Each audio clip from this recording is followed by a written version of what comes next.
The Cold Omaha Podcast Network.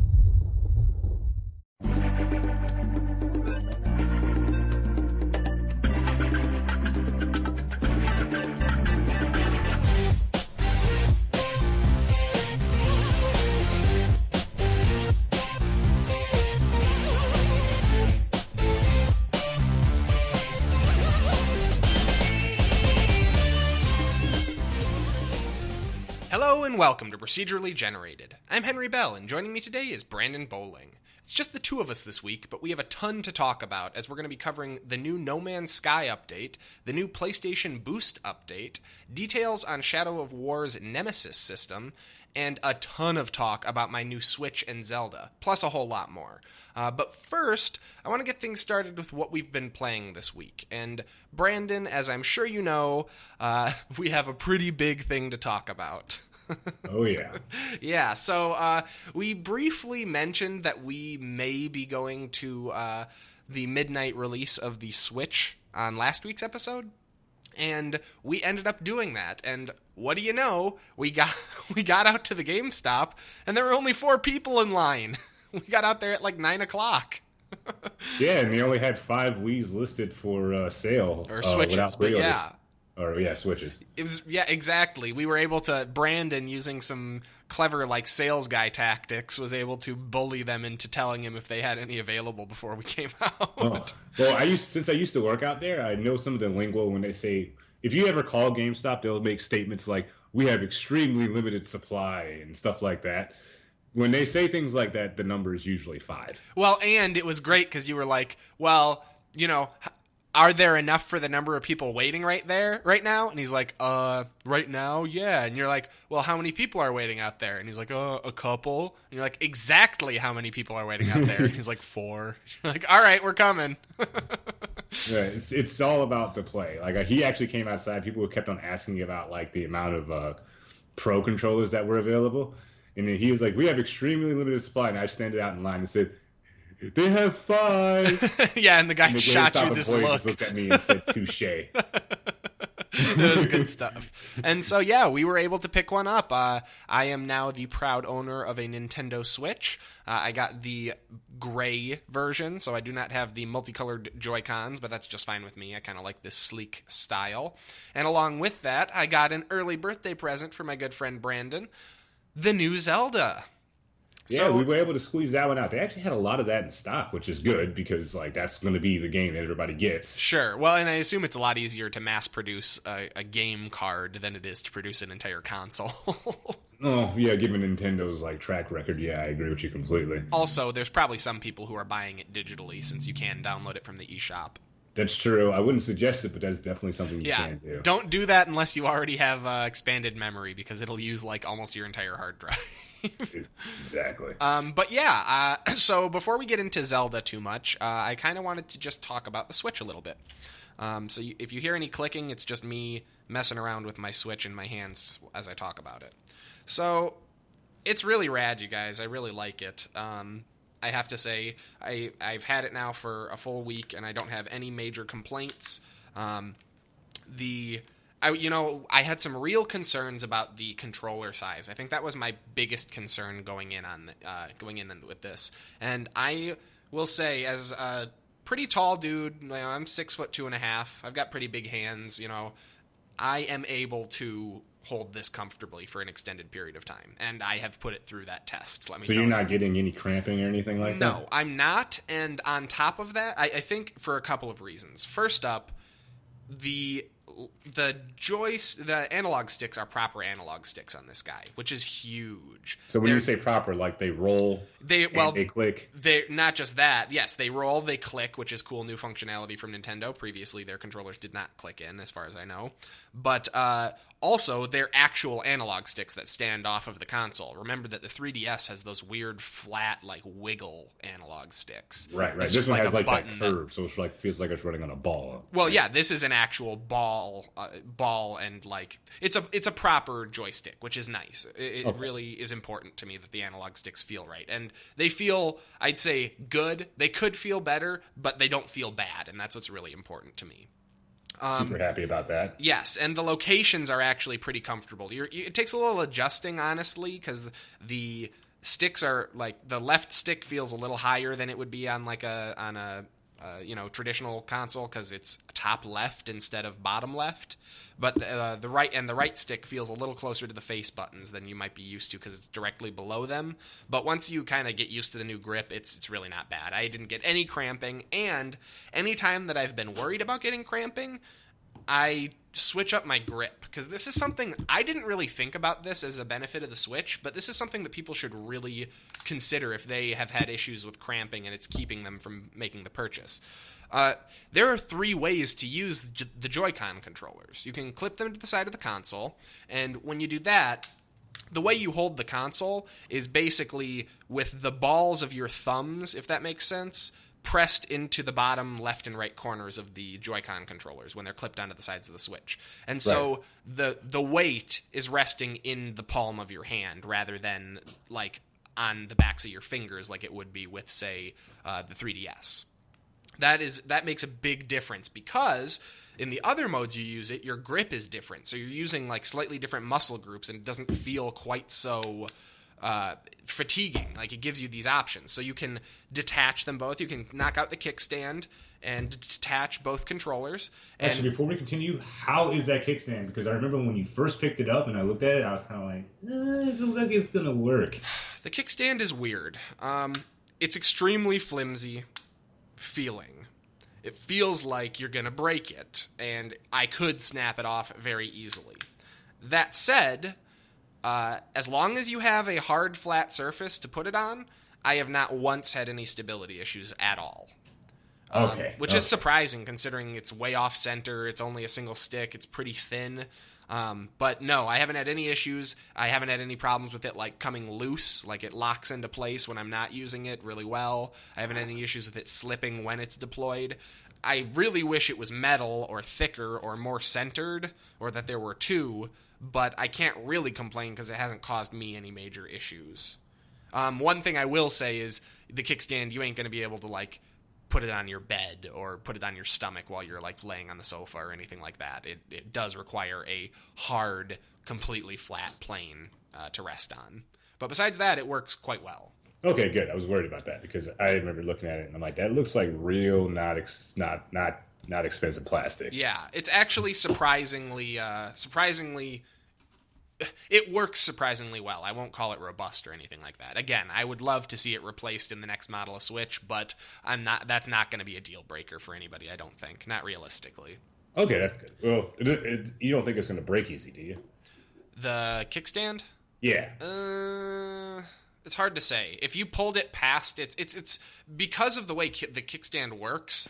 It's not going to break from what I can tell from just like you pushing down on top of the console unless you like slam onto it. However, if the kickstand was up and you put weight against the hinge when it's locked, you could snap it pretty easily. Okay. Yeah, I wouldn't recommend using the kickstand in an environment where your Switch is likely to get knocked down, but I wouldn't really recommend using the Switch in that environment anyways. Fair enough. All right, continue.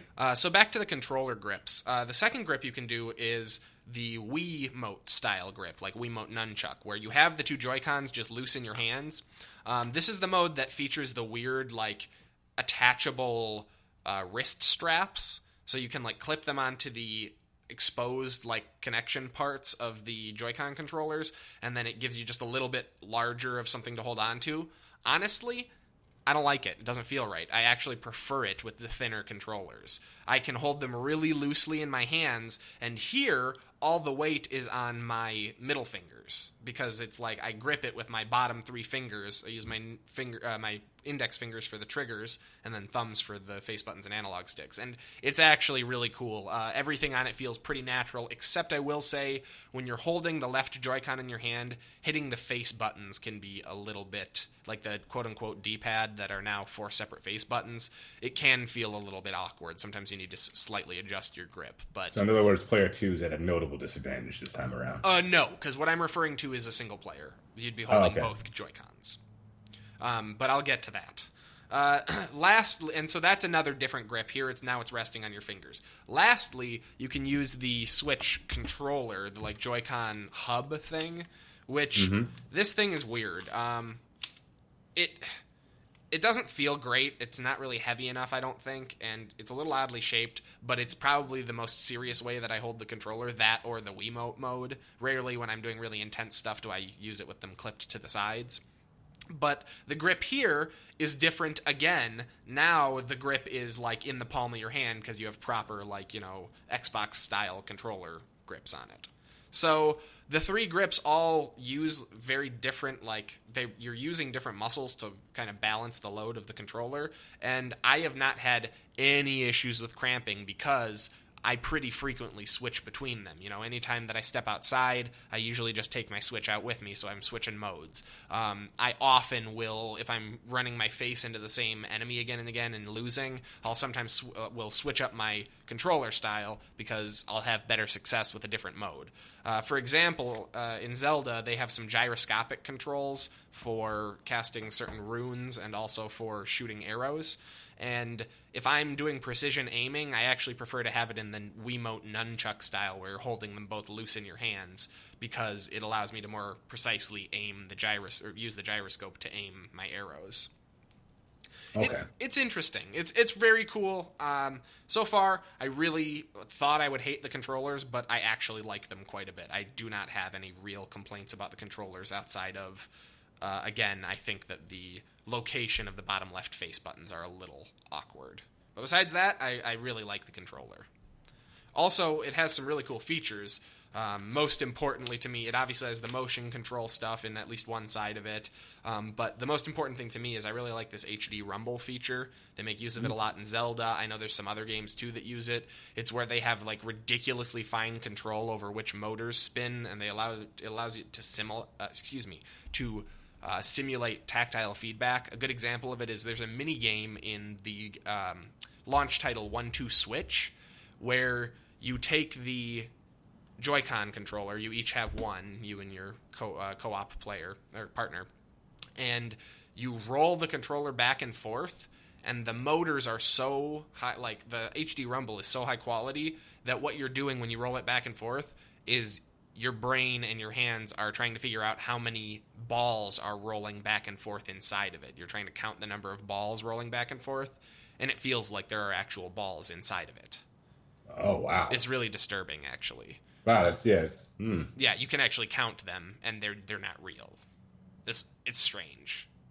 But yeah, so the HD rumble is a really neat feature as well. I haven't seen any huge implementations of it in like Zelda or anything, but I see there being some real potential for doing that maybe in slightly gimmicky ways, but in cool ways. Because I will say it's a very neat feeling to go through. It's kind of a VR-esque revelation.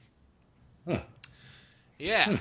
So really like the controllers quite a bit. No major complaints there. The console itself. Well, first up, let's talk about the size. I was really concerned when I first saw it and picked it out and got it out of the box and was holding it up next to my 3DS. I was like, oh my god, this thing's not much bigger than the bottom screen on the 3DS. Oh boy, yeah, right. No, it's fine. It's a solid size screen. I definitely prefer to play on my PC, but that's actually not because the screen is too small. It's because the aspect ratio is a little weird. The screen is ridiculously wide, and so in open world game like Zelda, it's not super helpful to be able to see really far left and right. You really want to see more up and down because there's a huge horizon in front of you. So take that as you will, but I really feel like that's a game-specific thing. Overall, I haven't had any issues like reading anything on the screen. The graphics look fantastic. It actually seems to run a bit smoother on the Switch, like, portable screen, in my experience. I'm not sure if that's because it's rendering more with the larger aspect ratio of my monitor, or the higher resolution. But I'm not totally clear, but I have noticed that kind of brings up something I wanted to talk about. I have noticed a little bit of power issues. When you say power, are you talking about? Power is in like graphical processing power. Okay. It boots really nicely. It switches between applications fantastically, but in Zelda, I frequently experience slowdowns. Not like game breaking or anything, but the screen tear, as a PC gamer, it's pretty noticeable to me. I know I had you come in and take a look at it. What did you think of it? Like, I know for me, I'm like, oh my God, my eyes are bleeding. And you're like, are you sure it's even happening? Get where you're coming from. So I'm curious, what was your perspective of it as someone who's maybe got more of a less trained eye as well. I wouldn't say that per se. I was more thinking like more of the average consumer's eye. Honestly, it's hard to say. Like, when I looked at it, because like I noticed it when I actually focused on it, in my case, in my personal opinion. And to be fair, you noticed it when I was literally like, Brandon, come in here. And you were like, what is it? And I'm like, look at this. It keeps happening. I'm like, look, now. And like 5 or 6 times in, you were like, okay, I just saw it for the first time. Exactly. So like, yeah, it takes time. If you're not a typical PC player, there were times like where it was pretty obvious, like when you had like all the effects at once. Yeah, when it was like raining, misting, nighttime, foggy, and like there were like particle effects coming out of a sun or of a god beam. That was when I really got the most slowdown. Usually I get it when there's a ton of lighting effects, when it's raining really heavily with some other special effects going on, or if I'm in an area that has a ridiculously wide vista and any of the like weather or whatever effects are going on. But I'll say it's not a game breaker. Even with my eye, it's only actually been like bothersome twice, including the time that I called Brandon in. And overall, like it's run quite nicely, especially considering that I can switch it to a portable console at any time. Okay, so it's not game breaking. No, certainly not, especially when you consider it's a single player game, so it's not like I'm suffering for it. Like, all the enemies slow down just as much as I do. It's not like online where I get my ass kicked and then my connection recovers and I'm dead. Okay, that's good.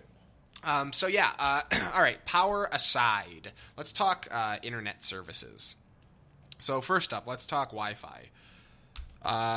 Yeah, the Wi-Fi is a bit of a problem here, I'm not going to lie. It is an extremely weak signal on my Switch. When I sit in my bedroom, I get 1 bar. When I am on my phone, I get 4 bars. So I don't know what it is, but the Wi-Fi does seem pretty shitty. Though I'll be honest, this is nothing new because my 3DS also gets similarly low signal strength compared to my phone. So this is kind of a Nintendo thing more so than a Switch-specific thing, is that they just kind of suck at netcode or whatever it is that they're using for this Wi-Fi drivers. Right. I'm connected to the Wi-Fi now. There's not a ton to do with it. You can register your Nintendo account, but there's not really a ton of stuff to play. In fact, let me jump on the eShop right now and see. I can tell you guys all of the titles that are currently available on the eShop in like 25 seconds or less, because there's about 9. Current releases available on the North American eShop are... Oh shit! You guys, they just added a bunch more today. Oh, that's good. They added another 6, it looks like. So now you can pick up quite a few things, actually. Nam 1975, King of Fighters 98, Waku Waku 7. So it looks like they added a bunch of like older games, like remasters. Blaster Master. But then as far as like the titles that were available at launch in the main Nintendo ones, you got Zelda Breath of the Wild, you got Super Bomberman R, 1-2 Switch, Shovel Knight Treasure Trove, Shovel Knight Spectre of Torment and Treasure Trove, Just Dance, Fast RMX, Snipper Clips, and I Am Setsuna. And like half of those are games that are re-releases. So, not super thrilled with the game's availability at launch. I have to say, I know we knew it was coming because we covered it on the show, obviously, but it's really, really troublesome to me that there's no virtual console support at launch. I should be able to fucking download Mario 3 and play it on my Switch. Come on. Like, what the fuck? Yeah, it does sound kind of rough. It's just upsetting. I mean, honestly, it's fine. I'll talk about it more when I get to Zelda, but I'm fine with just Zelda. I really am. But it would be nice to be able to see how some Switch-specific titles run on it and to see how the Virtual Console and emulation of those older games goes on it. I'm just curious, especially because I want to know how huge the black bars on either side are going to be so that it can bring this, like, what is this, like a friggin' 16 by, like, 7 display to 4 by 3. It seems impressive, though. Like, I think it's a pretty impressive screen. It is. It is. It is. But I'm saying most of it's going to be wasted because traditional old school games are not widescreen. Oh, yeah, you have a point. They're going to be 4 by 3 resolution. So, anyways, 4 by 3 aspect ratio.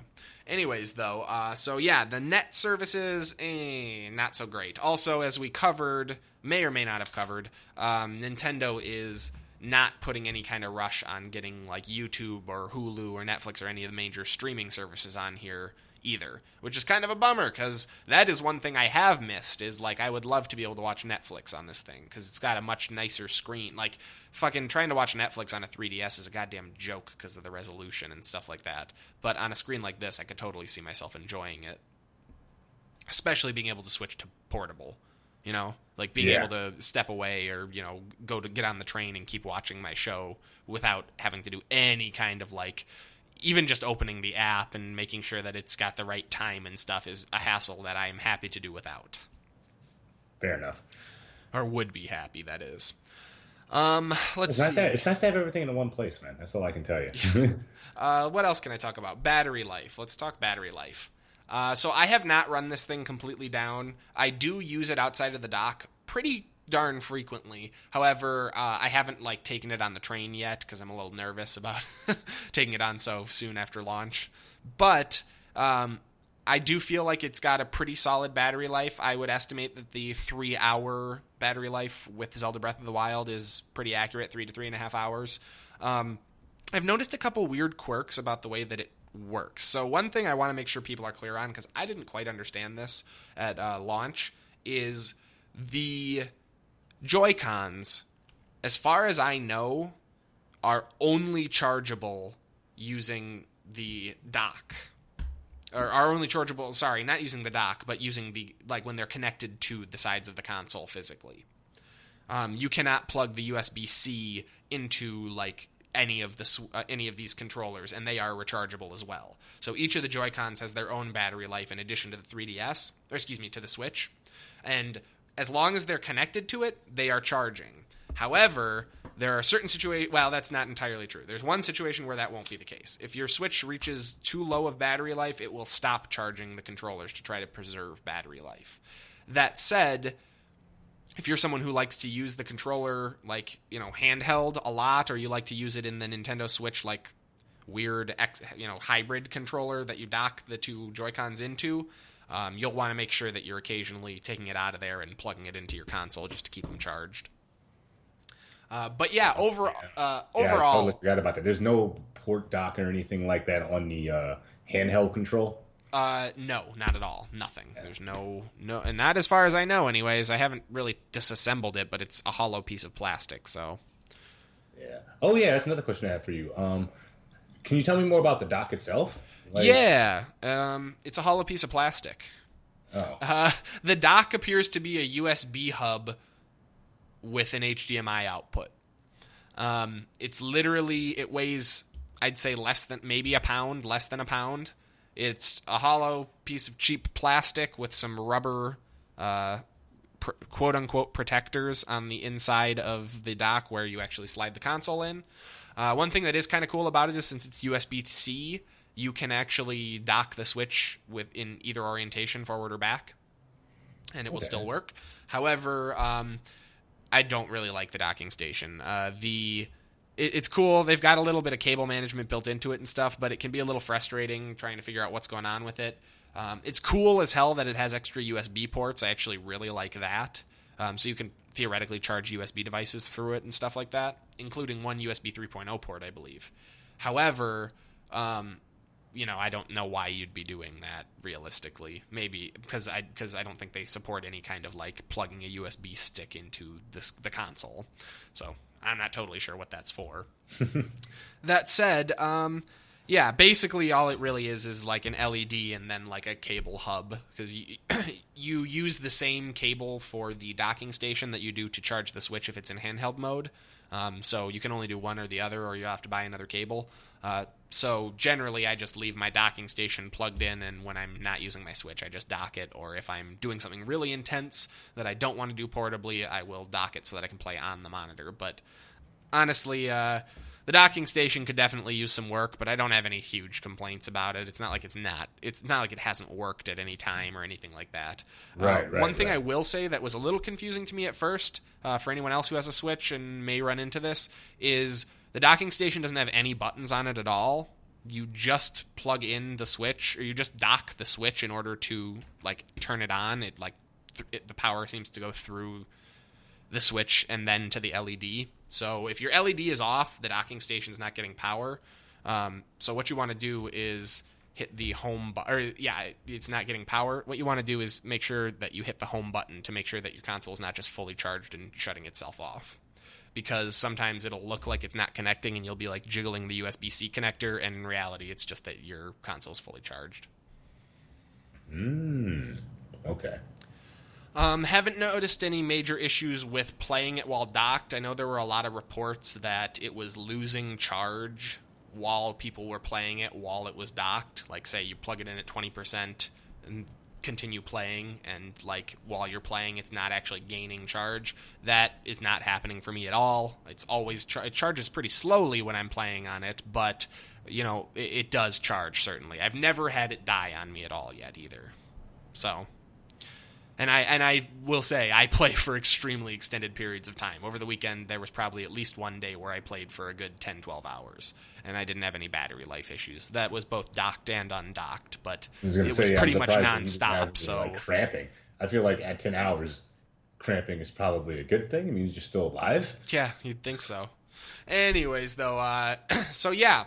I'm trying to think. I think we've covered pretty much everything. We talked about power. We talked about networking, the controllers. Overall quality of your purchase. How do you feel about overall? Like, you take everything, you put it together. We're not going to include Zelda, but just the console and all the accoutrements. How do you feel about the purchase? Zelda. That's tough. I said not including Zelda is tough, because Zelda was a huge part of why I decided to pick up the Switch. However, if I completely remove the Zelda from the equation, and just take it as a, like, both, a couch and mobile console with limited online features, I'd say probably want to hold off on it unless you really, really are interested in Zelda, which you probably should be.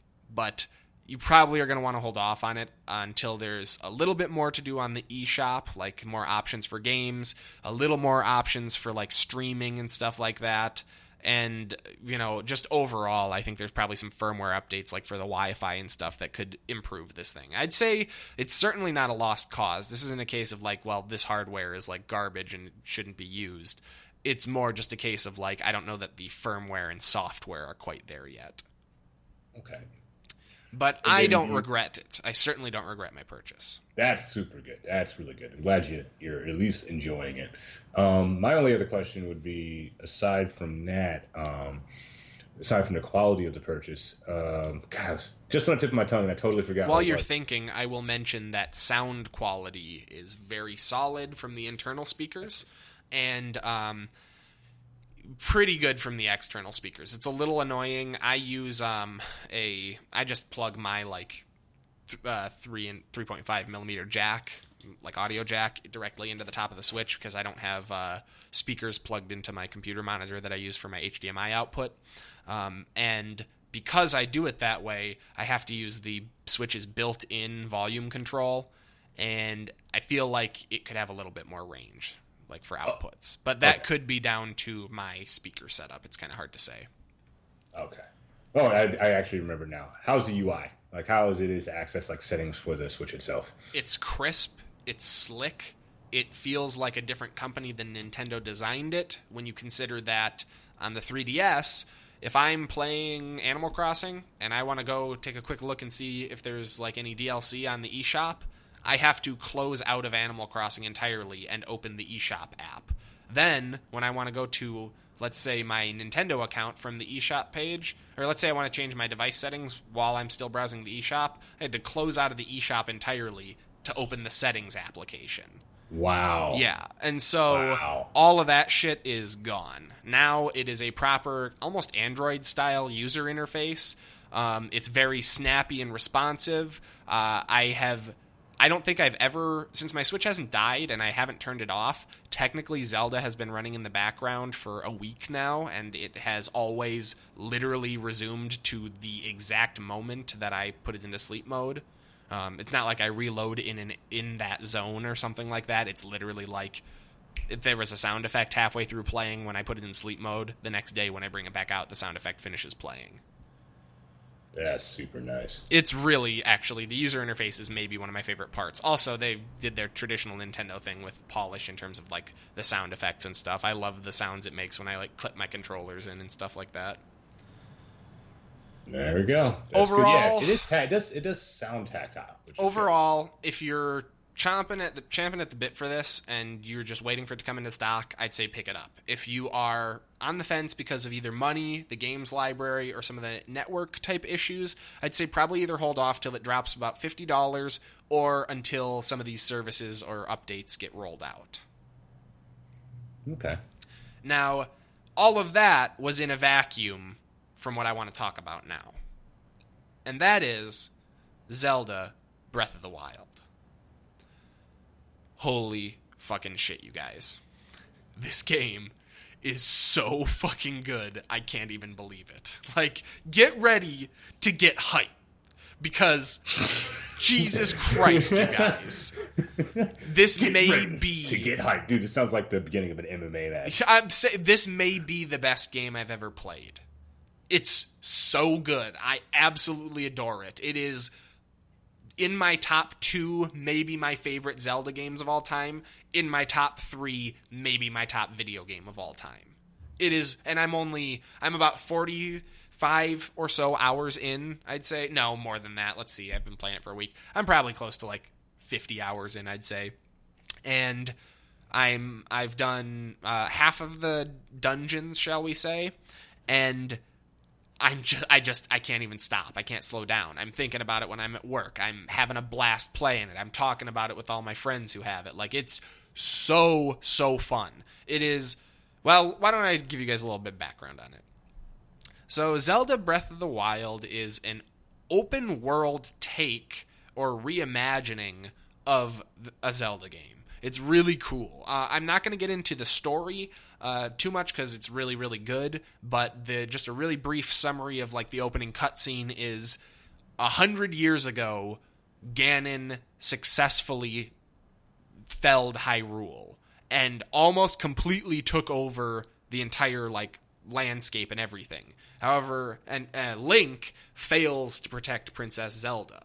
And because of this, Zelda traps Ganon for 100 years while Link is brought to a Shrine of Resurrection, an ancient Sheikah shrine, which brings him back to life 100 years later. You wake up with no memory of who you are or what you did, and have to try and stop Ganon because he is about to break the seal that Zelda has put on him. It is really interesting, you guys. It's so different from what you'd expect from a Zelda game. This game is kind of like a mashup of like, this is just really rough to give you guys an idea, but kind of like Dark Souls meets Skyrim meets, gosh, I don't even know, maybe Assassin's Creed a little bit. It's so good. It's completely open world. It's a massive map. And it is gorgeous, the presentation. The graphic style are kind of a mishmash of like Wind Waker, Twilight Princess kind of thing, where it's kind of cel-shaded, but a little bit of a more artistic, serious take on it than the kind of cartoony Wind Waker style. And overall, like, graphically, it's gorgeous. Like, in terms of the landscapes and stuff they show, in terms of like the way the way that you like unlock the map, it's very traditional Assassin's Creed style, where you have to climb a tower and it like reveals that section of the map. But the views from these towers, you guys, oh my god, it's just really, really cool. It's by far my favorite imagining of Hyrule. Gameplay is incredibly solid. When I'm not fighting enemies with a variety of weapons, I am shield surfing down mountainsides, jumping off cliffs, and then gliding like across a river before I land on my feet and jump on a horse. Like it's really good. The traversal is fantastic. You can climb literally anything. Like, you can climb the side of a building. You can climb a tree. You can climb a mountain. If you have enough stamina, which you constantly lose stamina while climbing, you can just climb as long as you want to, which is really, really cool. It really lets you approach things from any angle. I think the best way I can describe the emergent gameplay this game presents by giving you so many options would be to tell you guys a quick little story about a shrine that I was doing yesterday. So the shrines are just like little mini dungeons, basically. It's like you get one well-designed Zelda puzzle that you have to one or two that you have to solve, and then you get a little reward at the end. And they're dotted everywhere. So one of the shrines I did, one of like 100 or something, was one where you had to complete a circuit by putting a metal object in between a powered circuit and an unpowered circuit. It's basically just to conduct the electricity to the next circuit. I had solved several stages of the puzzle, but I got to a point where there were too many circuits and not enough barrels for me to continue, and I couldn't figure out how to get to the last barrel that was behind a locked door. I spent about half an hour on it, getting really annoyed because I just couldn't figure out the puzzle, and finally, in a bout of rage, ended up throwing my weapon across the room, because you can throw melee weapons in this game by tapping right bumper. I did this and noticed that there was electricity crackling along my sword. And I went, no, they wouldn't let you do that, would they? So I went and I picked back up my longsword, deliberately threw it between the two circuits that I needed to connect, and lo and behold, I solved the puzzle and moved out without having to unlock that other door.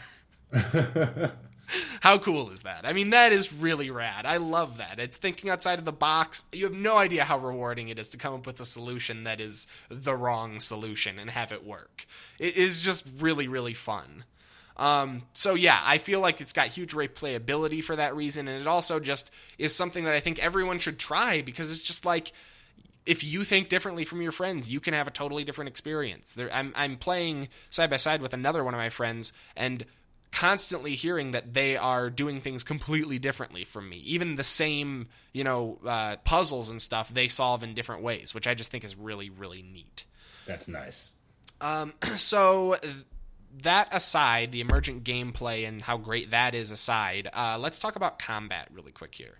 So combat is the traditional Zelda style. It uses Z targeting and all that, and also uses you can turn this off, but it also uses the gyroscopic controls for aiming, like your bow and arrow, for example. You're going to have to explain that one a bit more. So it's like on the Wii U where motion controls move the reticle of your bow. And that's all and you can only use motion controls? No, you can also use, sorry, I should clarify, you're right. You can use the right analog stick as well, and then the idea, I think, is that you'd use the right analog stick for like large movement, and then you'd do fine controlled movement with the gyroscope.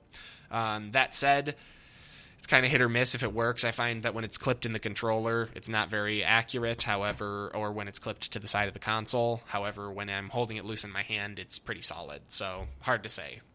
But you can turn it off, so if you're not into that, you can always just switch it off. Okay, that's interesting. Yeah. I'm having a hard time getting it because I've never owned a Nintendo console. So when you say think of, you see a crosshair on the screen, and when you move the controller left, it moves left. It's like 6-axis control on the PlayStation. Yeah, but usually it's just like in one device. Like, it sounds like it kind of seems off center when it's in the controller dock. No, I think you're misunderstanding. Only the right Joy-Con has motion control, from what I understand, or at least has motion sensing. The right Joy-Con is the only one that's relevant for aiming and stuff in the Zelda game, which is probably why it doesn't work well when it's connected to the console or the controller block. Okay. Because only the right, like, I'm thinking it's the whole piece in my head, but it's really only the right side of it that's relevant. Okay. Anyways, though, the biggest change in the combat is certainly that they've gone Dark Souls style with the weapons. That shit breaks a lot and fast. I mean, I've probably gone through close to 600-700 weapons in my playthrough so far. Weapons, so melee weapons, which can include bats, spears, tridents, swords, boomerangs, all kinds of really cool variety of melee weapons. All of those can be broken. Shields can all be broken, and bows can all be broken, and they just break from use. So what about clothing? Clothing does not break. Okay, thank God. Yes. Nobody wants to see you here. Nobody wants to see Link without his pants on. That'd be kind of weird. Well, maybe don't play this game then. But I'm not going to get into it. But yeah, so the combat, that's probably the biggest change, is that, you'll be mid-combo, your weapon will explode, and you'll have to really quick bring up the quick menu, which fortunately pauses time, but you'll have to really quick bring up the quick menu and equip a new sword, shield, bow, whatever just shattered, so that you can get right back in the combat. And so you're usually carrying around, at any given time, 6 or so bows, 6 or so shields, and 8 or so weapons. But that's going to be variable based on how you upgrade your carrying capacities. Mm-hmm. Okay.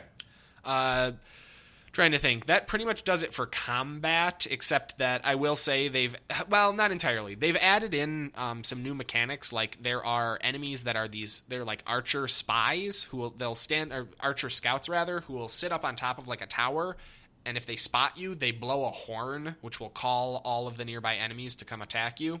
And this is important because this Zelda has rolled out an entirely new system to Zelda, a again, very Dark Souls style, stealth system.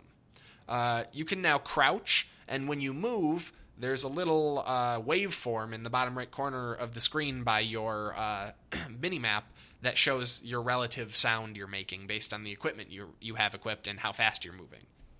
And if you can sneak up behind unaware enemies, it lets you backstab them. It does massive damage. I mean, just like Dark Souls. It does massive damage, doesn't always kill them in one shot, but is a huge, great way to open combat. So stealth is a thing in this game, too, and you can certainly take down a lot of groups of enemies individually by just picking them off one at a time.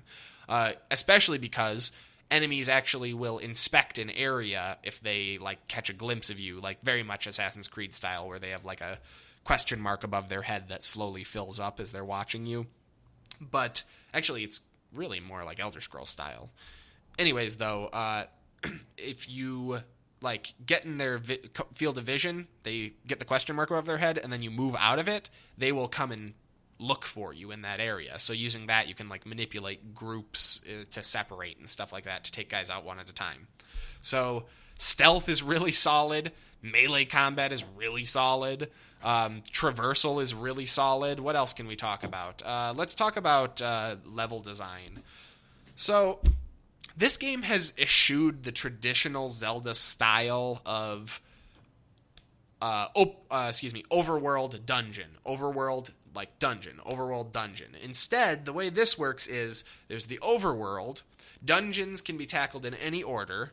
And in addition to the dungeons, there's these supplementary areas called the shrines, which is what I was talking about earlier, which are smaller mini dungeons that are just 1 or 2 puzzles or a single combat challenge or something like that. Right. The design of these things is fantastic. Almost every single time I complete a puzzle, I'm oh man, I'm so smart, or oh, I feel real clever figuring that out. Almost never do I get frustrated. I sometimes get stuck, but here's the thing. This is a truly open world game. You can just leave. It's not required. There's no order. You can leave and come back in a week or never, And so that's just another fantastic feature about the game. Honestly, I'm trying to think if I have any complaints about this game. While I think on that, let's talk about cooking. No, we're talking about in the game, guys, not actual real life cooking. Yeah, no kidding. Yeah. So you kind of left that one off where we're just okay, now we're going to talk about what I did for lunch this week. Yeah, exactly. Okay, wait a minute. So I had a burrito. No, just kidding. So in Zelda, they've added in a cooking system. This is totally new. The cooking has never been a thing in Zelda. At least as far as I know. What you see in Fallout 4, or is it just something completely different? No, it's way cuter and more fun than that. It's you have a pot or a pot that's sitting on top of a fire, and you just collect ingredients as you're going around, and you've seen how wide ranging the ingredients are. You know, I collect frogs and bugs to make elixirs, but I'm also gathering mushrooms, apples, different kinds of herbs and stuff like that, and you use them to cook different kinds of foods. For example, I found that if I combine Hylian rice, which I can get from vendors or from some farms, with rock salt, which you mine from ore nodes, I'll get a rice ball. And I can combine the rice balls with certain special foods that will give it an additional buff, such as 5 minutes of increased stealth, or increased damage, or increased defense, or hot or cold resistance. Which brings me to another facet of this game, climate. So traditionally, Zelda has always had some level of not always, but often had some level of you need the red tunic to go to the hot place and the blue tunic to go to the cold place. This one takes that and cranks it to 11. Based on the time of day, the altitude, and the climate of the region you're in, you have a temperature gauge that is constantly visible down by your mini-map. And you will start taking damage if you get too hot or too cold, and it will fucking kill you. And so, to mitigate that, you can do a combination of wearing certain clothing that will provide more warmth or provide more breathability, depending on if it's too hot or too cold. And you can also cook certain kinds of stews and stuff like that, or freeze certain kinds of foods that when you eat them, they will heat you up or cool you down for a set amount of time. Right.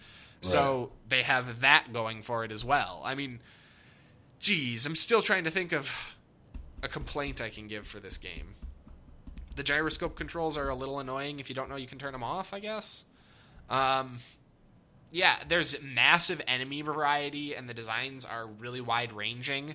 I've fought everything from the traditional, moblins and bokoblins to things called, I think it's hydraxes. They're these massive-looking moblins that are literally, 3 stories, 4 stories tall, and are really fun to fight. I fought a platypus the size of a fucking dump truck that burrows through the desert.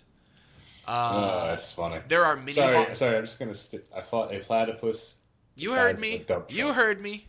With fangs, and he swims through the desert like a shark in water. Oh yeah, I have an example about that with my game. We'll talk about that soon. Jesus. Oh my gosh. But yeah, so huge variety of enemy designs. They all have totally different mechanics. You're not just spamming to kill guys. You're actually at this point I want to shoot him with an arrow to stun him, or this enemy has one giant eyeball that I shoot at and that'll get him into melee range, or etc. That Hydrax I was talking about, or whatever it's called, the really, really big enemy, that dude is wearing a necklace of weapons, so if the combat goes on too long, or if you sneak up on him while he's sleeping, you can steal a bunch of additional melee weapons off of his necklace and use those against him. That's dope. It's really cool, you guys. This game is really, really fun. Did I mention you can surf on your shield? Because I feel like I need to highlight that. You can fucking surf down the side of a goddamn mountain on your shield. It doesn't hurt the weapon? Yeah, it does. Aww. No, it's fine. I just carry a couple throwaway shields on me that I surf on at any given time, and then I have a couple shields that I carry on me for combat. So and it's worth my combat it, dude. shield. This is my surfer shield, because sometimes you just gotta bro it out with my bros. Dude, you don't understand how it feels so good. They did a really good job on it, so it feels very fun to shield surf. I really enjoy it. Yeah, I feel like this is also you can be Legolas. Bro, Henry. Did I mention you? No. This is being a nerd, dude. You can be fucking Legolas. Shut up for a sec, Brandon. Listen. Shut up for a second. Listen to what I'm trying to tell you. Okay. Fucking, I can ride down the side of a mountain on my shield while shooting dudes in the face with arrows. I am Legolas. This is not bro. This is ultimate nerditude. Wait, did he surfed on a shield? Yes, famously in the Battle of Helm's Deep. Oh, I wouldn't know. I don't remember all the movies. Get out of here. Now who's the bro? Get out of here. Hasn't even seen all of the Lord of the Rings movies. I watched the first half of The Hobbit. Yeah. That's not as far as I've gone. Doesn't even count. Hobbit's garbage. Anyways, though, so shield surfing is really rad. They have a variety of different mounts you can ride. I'll just talk about horses, but there's some other really cool original ones that I'll let you guys find for yourselves. With the horses, all horses in the game are wild. No Epona in this one. Or actually, Epona is in it, but you need to use an amiibo to get her. But the horses you do find are just wild horses with variable stats. Like some of them have higher stamina, some have higher acceleration, I guess. I don't know. Do horses have acceleration? Some of them are faster, some of them are slower, etc. And you find a wild horse, sneak up on it, jump on its back, break it, which really just entails telling it it's a good horse like 3 or 4 times, and then ride it back to get it registered at a stable, and then you can like call it to any stable. In addition to that, you can now call your horse by like whistling, and you guys, it's really cool. The way it works is like the horse will actually run to you from wherever you left it. It doesn't just like teleport to just off screen. So you can watch it running towards you on the mini map. I called it from a mountainside. The way I found this out was I called it when I was on the side of a mountain, but I was like, I'm not that far from it. Like maybe I can summon it. So I hit the down on the face pad on the left side of the Joy-Con and whistled and watched my horse run down the mountain across the river from me, following the path all the way down, come across the bridge, and then run up the mountain I was on and stop right next to me. I was just like, okay, that's really cool. That is kind of cool. But yeah, overall, you guys, I mean, in case you can't tell, I mean, I'm fucking in love with this game. I don't really have any complaints. The localization is fucking hilarious.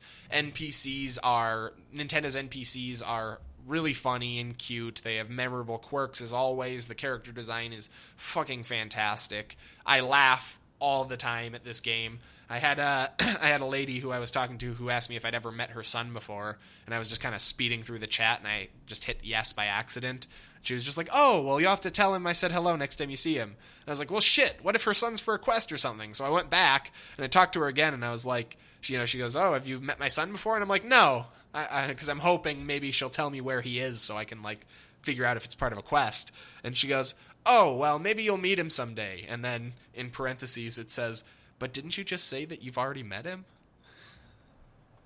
I was like, oh, damn. I just got called out by a Nintendo NPC.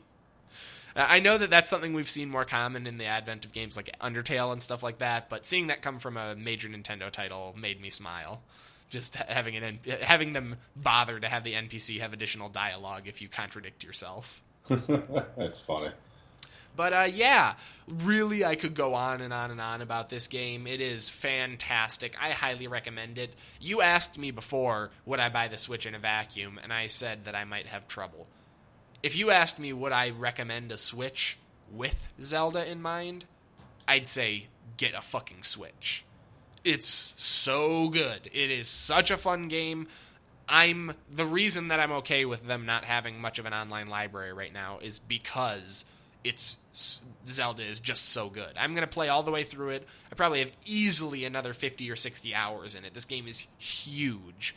And when I finish it, I'll probably just start over again because maybe I'll do it in a different order. Maybe I'll do what they talked about in the previews and literally walk out of the Shrine of Resurrection and walk straight into Ganon's castle and see if I can kill Ganon, because that's a thing you can do in this game.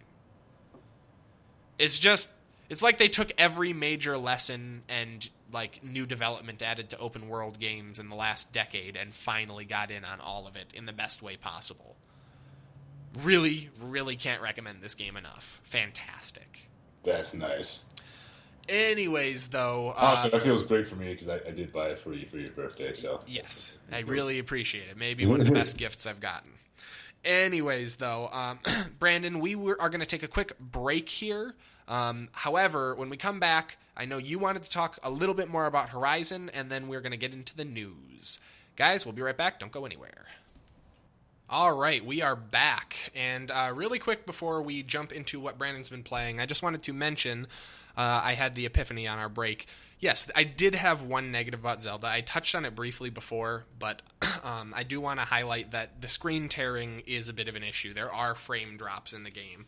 It's not game-breaking by any means, but I want to make sure that if we're recommending the game to people, they are aware, because I know for some people that's a deal-breaker. For me, even as someone who's a stickler about it, I can get past it. It really doesn't bother me much. But just wanted to mention that really quick.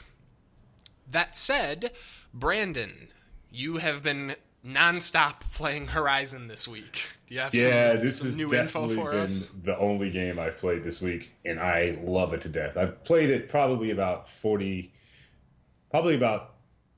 30 hours approximately, and this is mainly me running around exploring the environment. Sure. The map size is what I would define as perfect. It is not. I don't know if Henry went too much detail on the map. I got a chance to look at the map on Henry's console. I think it's freaking massive.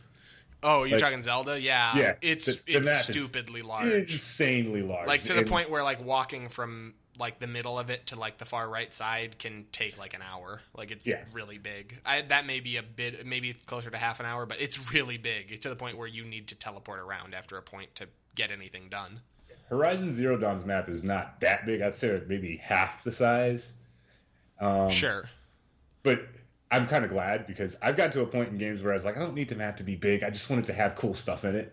Sure. It's not so much about the size of the map. It's like what you do with the like empty space. Because like if you have like a barren wasteland, you don't want to end up in a Fallout situation where it feels like most of the map is empty. Or like how I feel about Just Cause 3.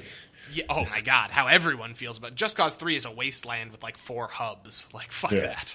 Yeah. So just in a quick expose on the map, like you have biomes which are like which are all fully fleshed out. So you have like your wintry wooded area, kind of like Colorado where you're in the mountains per se. Sure. Like mountainy. Yeah. I gotcha. Then you have your lush. Then you have your desert, and your desert has like different phases. So you have like your Sahara-ish desert, and then you also have like your like lower left-hand side of America, like Arizona desert kind of feel. Like it's like super sandy and then super rocky desert effectively, but it's like pretty like big, and even like a desert to mountainous cold area. And then you have like the luscious rainforest I've ever seen in my life. Nice. That's cool. My gosh. It's nice to have a variety of locations. Yeah, and it all works, and they all phase in and out. Like, for example, like you hit the desert on the other side of a mountain pass, which is geographically accurate. Nice. Like, makes sense. That's cool. Yeah, like from a science perspective, which I'm super dope, which I'm kind of like, oh, this actually makes sense. Oh, cool. So that's effectively the map. The map is fleshed out, and the animals in the areas kind of work out too. Another thing about the enemies. So when I was talking yesterday about like what the enemies do, just disregard that because I've gotten a bit more into the story and I was completely wrong. Like they exist and the things that they are doing are for a completely different reason. Good. But it's super important. But we're gonna hold off on any spoilers this week. But that's as far as I'm going. Like, yes. I'm not talking anything else about that. But that is like, cool. Getting the story is just awesome. Like it is super cool. Like without going into any spoilers, it's just like Judgment Day. So it's like watching Terminator, and then like what happened 1,000 years after. Nice. All right, I'm going to cut you off because you have a habit of thinking you're. That's it. That's all I'm going to say. That's it. So, what else have you found as you've continued playing? Like you say that it seems like the robots have some additional behaviors. Have you been using some additional tactics to take down said robots? Yeah. So I've gotten into it. I've effectively fought every enemy except for 2. One's story based. I can talk about it because even though I've never fought it, its corpse is littered across the map, which is the Deathbringer. Like is that big tentacle robot from the opening cutscene? No, it's a super bigger version of that. Think of a rectangle on legs with a bunch of guns. Nice. And I learned that, and then you learn in the game that the reason why the Deathbringer and the other one, the Corruptor, which was on box art, they're old types. They're from the old world. All right, I'm going to cut you off now. No, that's okay, literally it. Let's talk tactics. Every other robot is new except for those. They're kind of just relics, effectively. But I also got to see like huger enemies. Like the enemies get real big, like real big. Yeah, how big are we talking? Like T-Rex is like you can see him on the other side of the map. Like his surface detection range is a couple of miles. You can't hear him, but you can see him walking around from like one side of the map to the other. That's really cool. I'm surprised they render models at like large distances. That's pretty rare. Yeah, and also like the bigger enemies are like super interesting to fight. Like I've gotten to a point where I fought every enemies and I've started to give them pet names. Like the cutest enemy is definitely like the Show Walker, which is like a little hermit crab, and it's cute because it walks around with this little cargo bay, which is the hermit part of it. And it's like, yeah, man, I just have my little cargo store, so I blow it up. And he's like, no, when he runs? He doesn't even attack you after you blow off his shell. He just runs back to it and grabs it with his little gravity hand and puts it back on, and then holds it the whole time he's fighting you. I'm just like, you really want that, but I want it though. This is my cutest enemy. The most annoying enemy is like your scrapper, which is kind of like your scavenger, so it's like your hyena. Sure. He's easy to kill, but they're always in squads, and it kind of annoys me. The most terrifying enemy I've fought so far, initially was like what I call the Thunderhawk or Lightning Hawk of Doom, which is just a giant eagle that just shoots like electrified railgun shots at you while just like swooping in. It is massive. Like, I don't think you can actually dodge it. But I found something worse. I found something more terrifying. I was riding through the desert, and then something called a rockbreaker came out of the ground. It erupted from the ground, and it was like the size of the largest enemy in the game, or at least it felt like it. Except it just is underground. And I ran away because I tried fighting it and was too scared to continue because you can't get close to it because its attack, it has like a swipe attack, and its other attack is literally like, I'm going to stick my head at the ground and vomit boulders. Jesus Christ. Not at you, just in a full area. You can't dodge. His rule is like, I'm not going to let you dodge because I'm going to saturate an area with raining rocks. Just the sky will be blotted out with rocks. Yeah, I'm just like, yeah. And then like, not they're boulders. I'm like, that's cool. God. But they all have specific weaknesses and are super fun to fight. I'll give you a quick example of how I fight enemies. There's one animal, the first boss effectively you fight is a sawtooth, which is basically a saber-toothed tiger. Sure. Right? And you can, let me be very clear, this has Dark Souls levels of like difficulty. You cannot walk in. You walk into a fight with a bow and like, I got this, bro. You're going to die. Like, it's 2 hits and you're dead. And they vary their attacks. So I look at the environment and I'm like, okay, I can actually make him. One thing that he will do is he will charge you. He's a melee type. So, all right, if I can get him to charge me through this gap, I can hit him with a trap. So I take out a tripwire and like use an elemental effect of electric on him. That's cool. And then after the trap, I set up a explosion bomb to blow off some metal shards. Then I wrap around a building and then set up another trap, which is a fire trap. And what I did was I set up an electric trap to stun him while I get the chance to set the third trap. Sure. He runs into the shrapnel trap, which blows off his armor. Then he runs into the fire trap, which lights him on fire. And fire does successful fire damage. And then while he's doing that, I just start laying him off with fire arrows to make sure that he's constantly getting AoE damage. Then I apply Then I can't use regular arrows because they'll just bounce off. So then I use like these armor-piercing arrows, which do like 70 damage instead of 15.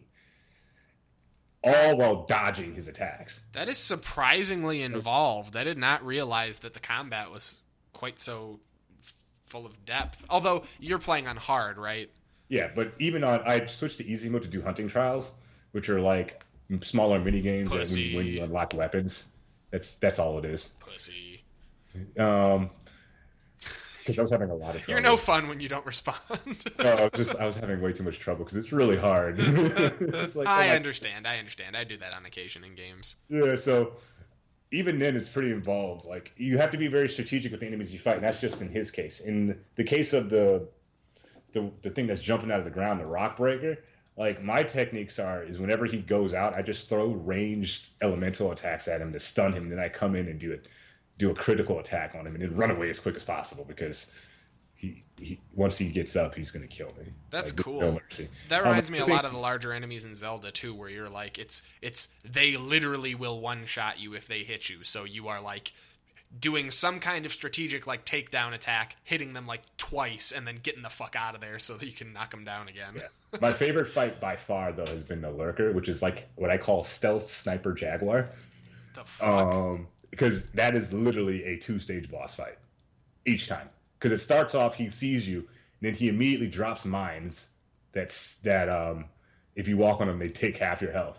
And then will stay at a distance and straight up snipe you. And the sniper shots literally blow by your face. The way the graphics are set up, it literally feels like they're coming right at you. That's cool. You're dodging.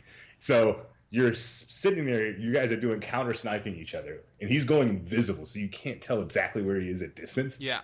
So you're just waiting for like a gleam of his eye, and you just pop a shot off like a foot above it to hit his sniper rifle. Once you hit off a sniper rifle, he just comes in at you. Oh, then he switches to straight up melee? switches to straight up melee, and it is a dodge fest. Like, you don't have time. You set up traps at the beginning, but you have no time after that. Pathing him is so difficult because you're in the woods when you see him. And it is attack, attack, attack, attack. You're just dodging, rolling, getting in a light attack, rolling again, popping up a couple of arrows. That sounds really fun. One time I got guerrilla I got a heavy attack off of him. As he was coming in to swipe, if he had hit me, I would have been done. Hit him, staggered him. He dropped. I did a critical attack and killed him. I was like, oh, snap. I made it. And that was just I love moments like that. That's fantastic. And that was just the intro battle. That was just the game introducing you to this type of enemy. Right. They usually come in pairs. Oh, Jesus. And when you fight them in pairs, one comes in for close critical attacks while the other one tries to snipe you. Isn't that the worst? Laying mines. Isn't that the worst when, like, a game is like, you know, in level 1 or 2, they're like, and here's the boss of this level. And then by, like, level 6, they're like, you enter a room. 3 of the boss from that level and like are now here as regular enemies. You're like, shit. So funny. Yeah, because it was just an introduction through a side quest. It wasn't even a boss fight. It was just like, it just feels like how I would say an old school boss fight is, where you just have stages of, like, reminds me of Doom initially. With some of the bosses in that game. Like, remember the Cyber Demon? Yes. Where you had, like, 2 tiers of fighting? Yeah. It's kind of like that. It's just like, oh, gosh. Like, it's very Zelda boss-esque. Yeah, and it's, like, and each enemy requires a certain amount of depth. You can also, like, a certain amount of depth to fight it. It's just insanity. That's really cool. Yeah, I'm glad to hear that you're relying on your traps and stuff more now, too, because I remember last week you were saying, like, I can pretty much kill everything with the bow. Like, this game forces you to use traps on anything as what the game would define as medium and up. Gotcha. I think a lot of people that, like, were doing, like, early impressions and stuff maybe hadn't gotten far enough. Like, they had your perspective from last week where they were like, oh, yeah, it's pretty easy. You know, the bow is really good, and, like, I can just use that. I don't really need any of the other stuff. Then you get to some of the later enemies, and it's like, nah, fuck you. Because here's the thing. Like, these enemies, like, medium tier and up, you can empty your whole max. Your max capacity for arrows is 60, just on regular arrows and fire arrows. Everything else is 30. You can empty out your whole, your whole pot of arrows, all 60 arrows, and still have an enemy that's 3/4 to half-life. Damn. Probably shouldn't be wasting arrows on those types of enemies. Exactly. Like, the first time I fought a Sawtooth, the only reason why I won that fight was because I accidentally dropped a firebomb on him.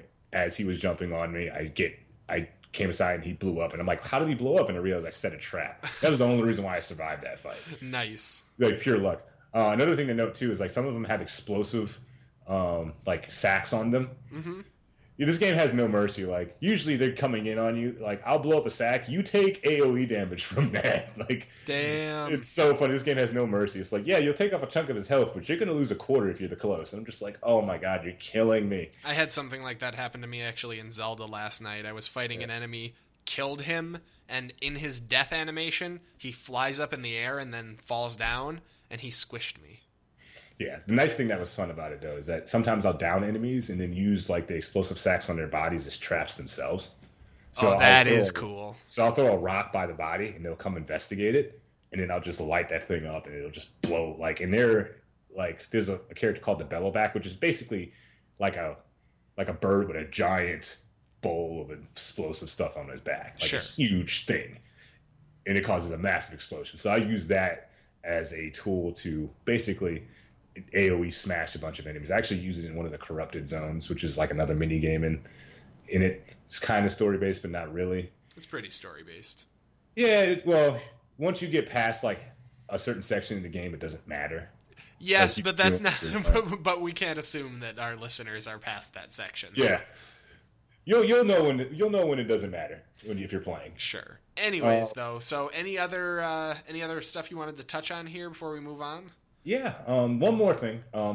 I got to the main hub city. There's 2 main hub cities in the game. One is where you start, the Nora, which is your home clan, and then there's the other one, which is like the Sun Clan. I'm just going to call them that for the sake of simplicity. They're like at a different phase of development. They're like it's like Civilization, where you're like, okay, this is the hunter-gatherer phase. These guys are like kind of at the Byzantine phase of existence. Like, their home city is just built on top of a plateau, and it just looks like just super cool. Something you would expect out of like a Elder Scrolls game. Like, that's neat. ornate armor that's like a cross between like Roman centurion armor and also has like little is it like kind of dazzles of Japanese armor styles, just little dazzles, just accented is with it it. sort of Caesar's Legion style? Kind of, but not really. Gotcha. But I mean It's that like, kind of a mashup between old and new and like Roman and other. yeah. It's kind of like you're at the point where like your clan takes bits of like robot like of machines and like literally just staples it to like leather and there's your armor. Right. Because these guys have taken the metal, beaten it, and forged their armor. Okay, gotcha. That's cool. Yeah, because I noticed like the Nora, the starting tribe, like they'll take like a robot's kneecap and just wear it as a hat, and I'm like, you dork. Yeah, whereas these guys will like forge armor. Like they're kind of like at the end of the like getting past the Iron Age, like Gotcha. toward the later Iron. Because I think it was Bronze Age and then Iron Age. Yep. And then yeah, so their guys are like mid Iron Age, I would say. Nice. Like they understand basic machinery. They build cannons and stuff like that. It's super dope. They have like a city with paving. I'm like, oh crap! Like this is different. It's a shame we can't talk about it more, but it's really impressive the world that they've built. It's really diverse. Like I'm not going to give any specifics, but let me say like.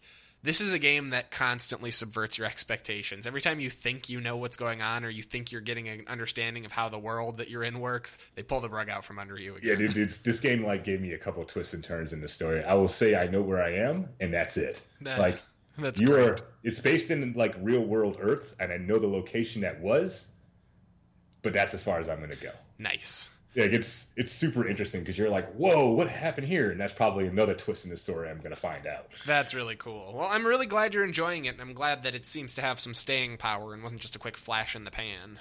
Yeah, I can't put it down. It's kind of sad.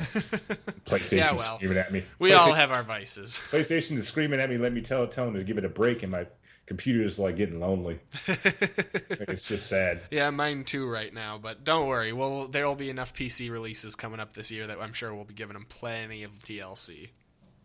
Yeah. Anyways, though, that is going to wrap up what we've been playing this week, but we do have a little bit of news we got to get to here.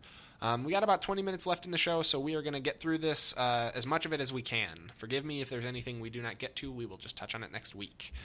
So first up, I wanted to just really briefly talk about the new No Man's Sky update. You guys remember a month or two ago we covered the first big free update where they rolled out customizable base building, the sort of space station stuff, a bunch of like home planet features, a lot of quality of life stuff, and a couple of the features that were missing at launch. Right. Now we have our second big update, and this one has added quite a few more features in. This one is featuring PS4 Pro support, of course, permadeath, online base sharing, land vehicles, which is pretty cool. Like that's a pretty big thing, especially the vehicles part, because there were no land vehicles. Also, rumored that you're able to own multiple spaceships. This is a pretty big deal. I still can't recommend this game. I don't know if I'll ever be able to really recommend this game. We'll see. But I have to say, I got to give credit where credit's due. Hello Games has done more post-launch development than I ever expected of this title. Yeah, well, here's the thing. If they keep it up, they might actually have a game on their hands. Yeah, no kidding. Instead of a really fancy, proof of concept. Yeah, well, yeah, I agree with you completely there. My suggestion is the same as yours. Like, I cannot, in good conscience, suggest this game. I enjoyed it to an extent but I still don't think it's good.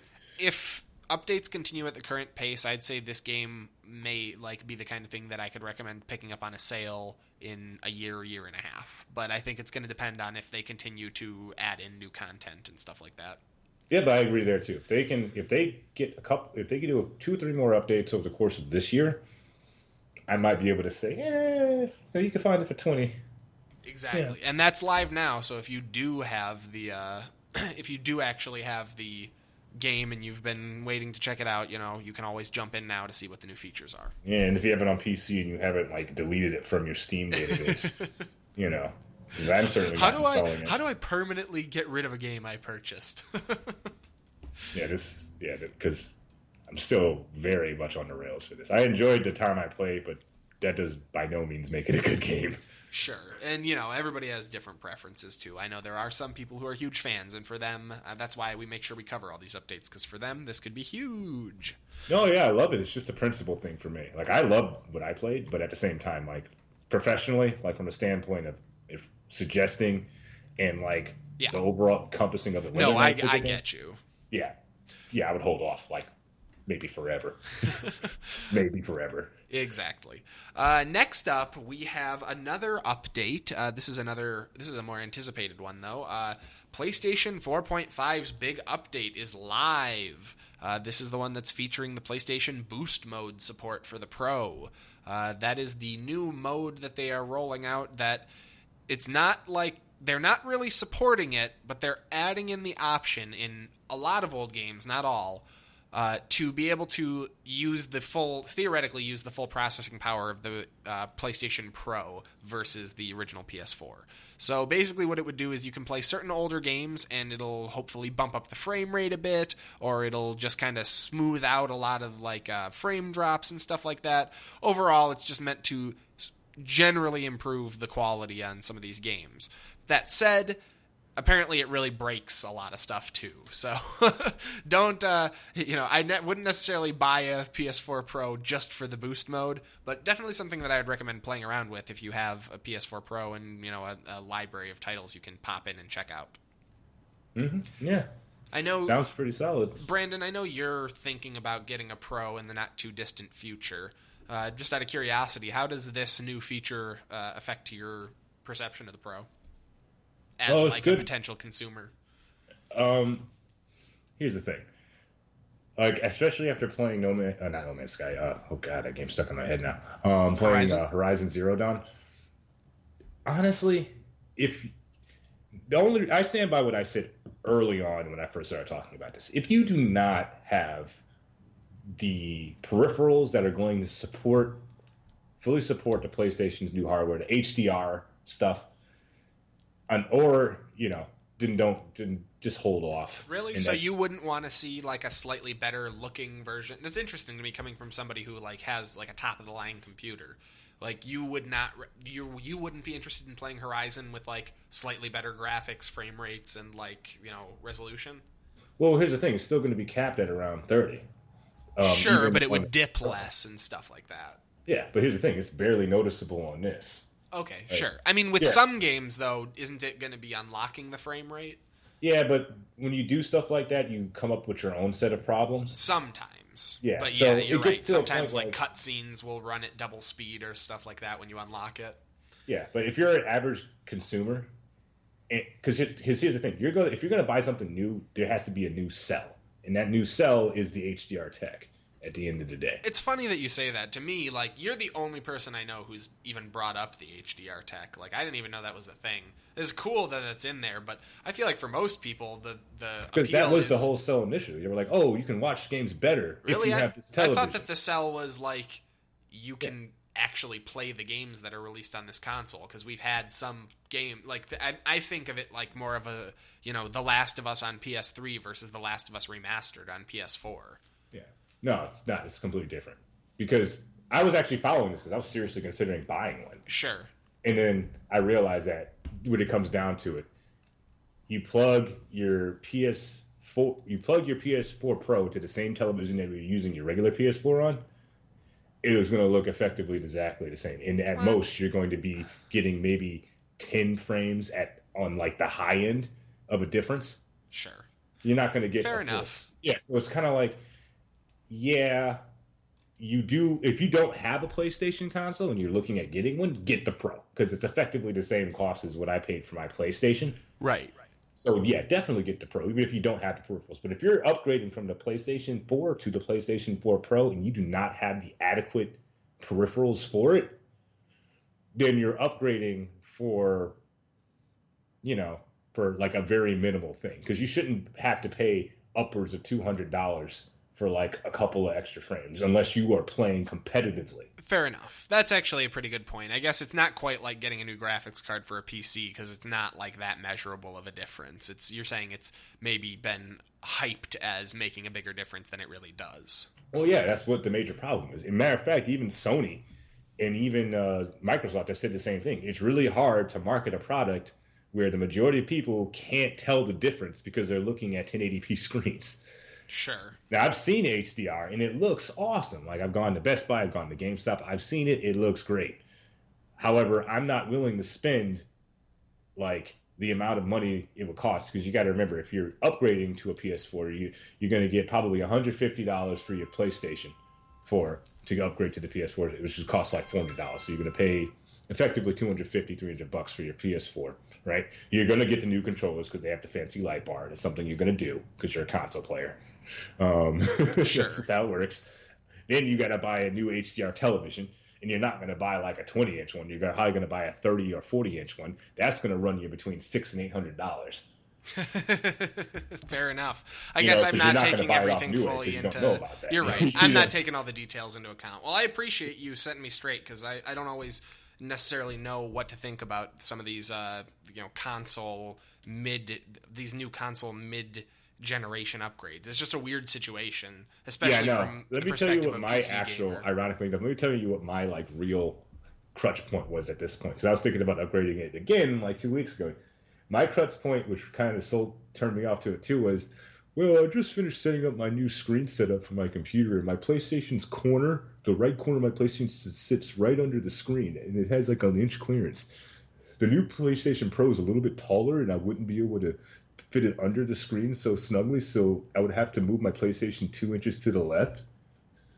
And that kind of broke the deal for me. Let's be honest, the aesthetics are the real reason. Yeah, that's literally it. Like minor aesthetics. Because at this point, if you're going to buy one, my suggestion was get a television first. Get the HDR television. Get that experience, and then buy the PlayStation Pro. Because the PlayStation is going to enhance the HDR experience overall. Fair enough.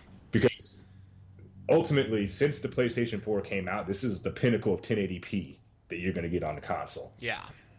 Moving to HDR is like an accoutrement to 4K and QHD televisions. That's where it's really going to matter. So if you don't have a 4K or QHD or HDR television, there's no real reason to purchase the PS4 Pro unless you just don't have a PlayStation console at all.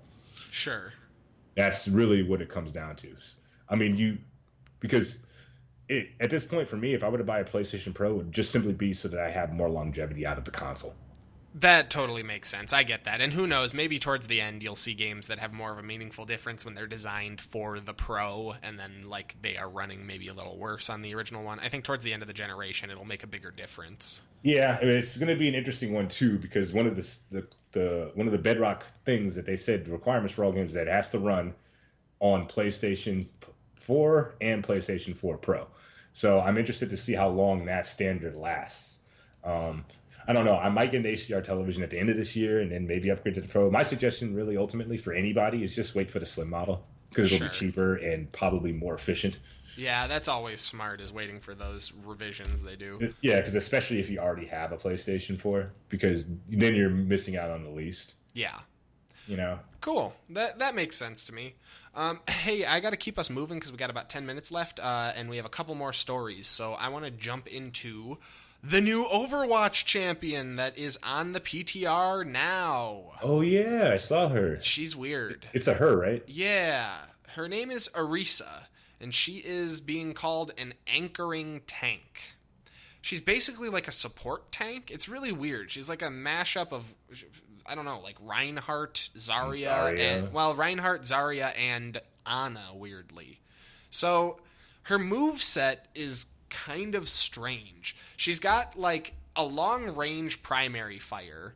Her secondary fire is like a minimal version of Zarya's ultimate. So it's like a gravity well that pulls people to it. But it's more for like, in this case, it's less for like setting up, giant team ultis, and more for like you can pull people out of cover and stuff like that. Mm-hmm. And then in addition to that, she has several like sort of support style moves. She has protective barriers that will absorb 900 damage that she can place on allies. And it actually curves around them, which is pretty cool. It's not just like a wall in front of them. honestly, she seems really, really cool. She seems like a totally fun champion. Oh, and if you're wondering what my Ana comparison was, her ultimate is a supercharger move. It's weird. It's a device. It's actually a physical device that is in the map and can be destroyed by the enemy team. And the reason for that is that it actually buffs the attack damage of your entire team in a huge range. I guess not necessarily your entire team, but everyone on your team within a massive radius. And the enemy team can take it out to end that buff early, which I think is a really cool new dynamic. I think that is really, really neat. It's also worth noting that move, I think it's called Halt, that ability that pulls people around corners or whatever, can also be used to move Bastion while anchored. Oh, that's interesting. This seems like a really cool champion, and I'm really excited to check her out once she hits live. I'm not really much of a PTR player, but I'm excited to see another tank, honestly. I feel like I like these kind of hybrid role tanks that can maybe dish out a fair amount of damage, but also are not like, you can't just run around like Reinhardt with a hammer smash and everything. It's cool. I don't know. I like off tanks. I'm not pure tanks are kind of boring, but off tanks are always fun and interesting to play, especially when you can add in some support. It's like a half a tank, a TA, so to speak. Jesus. GTA 3 reference in case anybody's wondering. All right. Next up, we'll talk more about We'll talk more about Orisa once she is live in the main mode. One more story-ish thing we want to talk about here before we finish up is the Switch news that was coming out. Specifically, there are two big things I wanted to highlight. One of these is a major concern to me, and that is Switch at the moment does not have any way to back up or transfer saves to another console or external drive. See, Henry, if I had known this in advance, I probably would have suggested you not buy that console. Yeah, I feel like that's really important. Well, it's worth noting that the official quote from Nintendo was, at this time, it is not possible to transfer save data from one Nintendo Switch to another. That is some very lawyer-sounding speak that, to me, translates to, we haven't rolled the feature out yet. I hope they roll it out in like the next week. Sure. I mean, it's worth noting you could transfer save data and stuff on the Wii U as well as the 3DS. So it would be really weird if they did lock this out. I would assume it would be some kind of weird anti-piracy measure, but it really just seems kind of stupid and like it's just a missing feature. But yeah, it's something to keep in mind, I guess, if you're accident prone and may need to replace your Switch, or if you intend to, buy a new one and sell off your old one at any time. Just make sure that feature, if it is going to be, has rolled out, because if not, that could really suck to lose, especially in something like Zelda, where it's like such a huge game, to lose all that progress. Yeah, it's just like, the thought is insanity. Yeah, it's nuts. So yeah, we'll let you guys know as soon as that is added in, because I will most certainly be backing up all my game data. Oh, also, it's worth noting, this is almost a bigger downside. Because you can't transfer save data, and save data has to be stored on your internal memory, it cannot be on your SD card expandable memory. If you fill up your entire internal memory with save data, which, given, might be a little difficult, but let's say maybe you have a couple of, eShop games on there as well, you actually have to delete stuff off there to create new saves. What? Yeah, like you can't just start making new saves on the external card. They have to be on the internal one, at least for now. So definitely something to keep in mind if you're considering the Switch. I don't think it's a deal breaker personally. I don't really transfer save data on consoles very often. But that said, I know for some people this could be an issue. So just wanted to throw it out there. That's good to know, man. Yeah, absolutely. But like I said, the way that they phrased their response, I wouldn't be surprised if we see this in the next year or so. Okay. Yeah, it just made me a little nervous when I heard it. I was like... Definitely. The other big Switch news story that people are talking about, and this is actually a couple stories rolled into one, is there have been reports of quite a few hardware issues with the Nintendo Switch. Specifically, the most common ones have been left Joy-Con connectivity problems. This is where your left Joy-Con will come unpaired, and it forces you to do the pairing sequence, which you have to tap L and R at the same time on the controller and then press A. But it definitely can be a pain in the ass when you're actually trying to do something in the middle of a game. Yeah, I can see that being an issue. There have also been reports of crashes, loud noises, dead pixels, bad Wi-Fi, which I talked about myself. Some people claim overheating, wrist straps getting stuck, flickered screens, docks scratching consoles when they're being set inside them. And it's worth noting that of all of these, the only one I've ever experienced is the terrible Wi-Fi signal. I have put this thing through the paces. Not once have I had any heating issues.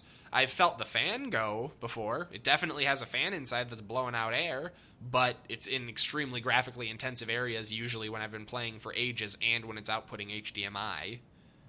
So, it is what it is. Also, it's in a heated room. I feel like the overheating thing may be based on, location and stuff like that. But besides that, I haven't experienced any of this. I've had 0 crashes. I haven't had any issues with dead pixels. No flickering of any kind. My screen has not been scratched by my dock. Though I will say, the rubber/plastic protectors that are in here to quote-unquote protect the screen, I couldn't necessarily see them scratching it with normal use, but I could see that if you are, dropping it in, gravity could pull it across it hard enough to scratch it. Then again, I'd say if you're dropping your Switch into the dock, you're an idiot because the dock is just a piece of plastic with a USB-C adapter sticking out of it, so you're just going to break that thing if you do it like that. No issues with wrist straps that I've had, but people are reporting them. It's worth noting that this happens every launch. You get a wave of reports, and it usually turns out that the vast majority of them are 12 really vocal people. I don't know. I know at least 4 people who have Switches. No, 5. And no one has reported any of these issues except for I've seen a little bit with the left Joy-Con connectivity problems. And hilariously, Nintendo actually released some guidelines on how to fix the connectivity issues. Here is the official quote from Nintendo. When using the Joy-Con controllers wirelessly, the characters seem to move on their own or do not respond correctly. When used wirelessly, they respond intermittently, or they appear to lose connection with the console. So these are the behaviors. This is their fixes. Try to decrease the distance to the console. Ensure that the Switch console is placed to minimize interference, so the console shouldn't be behind a TV, near an aquarium. I don't know what the fuck that's about. Placed in or under a metal object, pressed against a large amount of wires or cords, within 3 to 4 feet of another wireless device, such as a wireless speaker or wireless access point. And then they also say check for interference that could be caused by cell phones, wireless headsets, wireless printers, microwaves, wireless speakers, cordless phones, USB 3.0 compatible devices such as thumb drives. In most cases, they say, it will be enough to move them 3 to 4 feet away from the Nintendo Switch console. However, if you continue to experience the issue, please turn them off while using the Switch. Yeah, Nintendo, get the fuck out of here with that. What, I can't have a USB 3.0 compatible thumb drive close to it?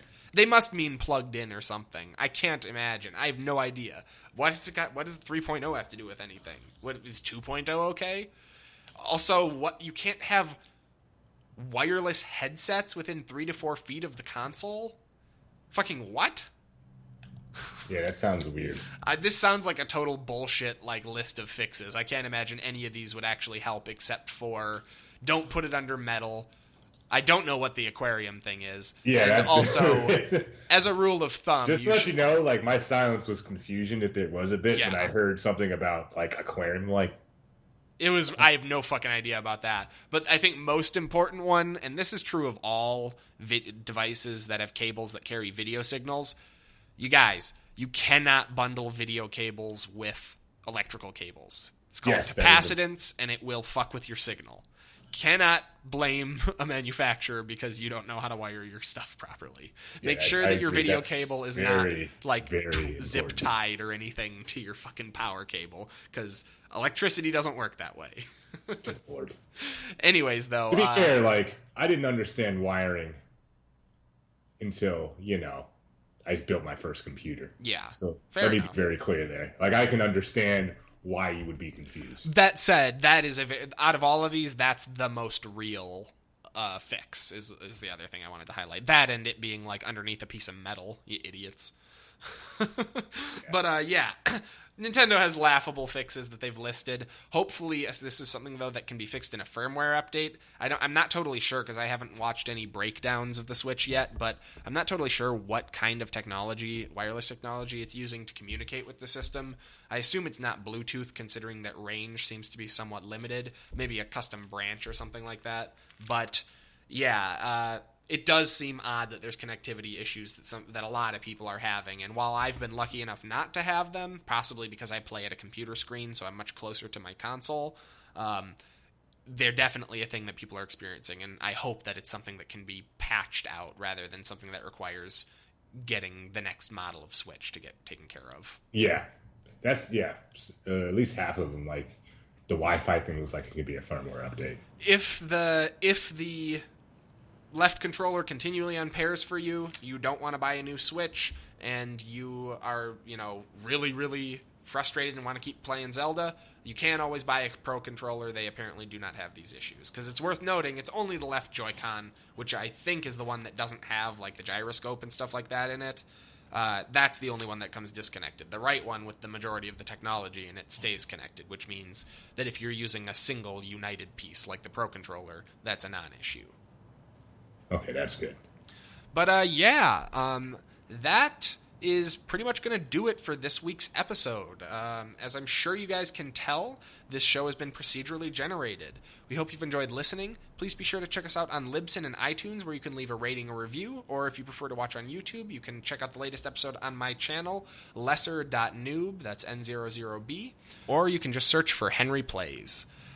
You can also follow us on Twitter at PG_show. Thank you guys so much for listening, and as always, game on.